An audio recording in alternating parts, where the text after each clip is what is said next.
Goeiemiddag. Kom ons maak ons in my lekker groot potjie.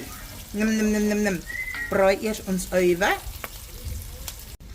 Alrighty, so ons eie is lekker bruin gebraai.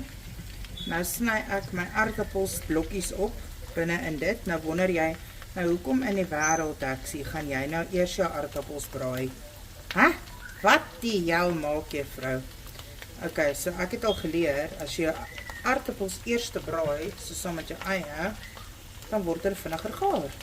Want hulle is nou mos nog klaar amper gaar as jy hulle so gebraai het. Dan vat ek nie 'n ewigheid vir hulle om gaar te kook nie. Nee? Hierby het ons smaalvleis gegooi en hulle is lekker besig om te braai. Dan op ons sesame gooi ons 'n bietjie currypoeier hierby, dat ons vir hom ook lekker kan braai.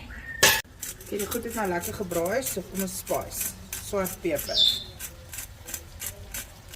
sout, speserye,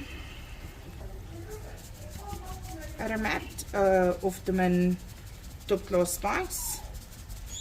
Kom ons roer hierdie spulletjie deur mekaar. En sien, my aardappels is nou amper gaar, want ek het hulle basies gaar gebraai. Very interesting. Okay, so hierdie goedjies van ons nou lekker gebraai, dan gooi ons 1 blik chocolade hierby. Hierdie is net 'n vinnige, maklike, heksiese curry rice, hoor. Ek wil weer nog se opener gaan neem.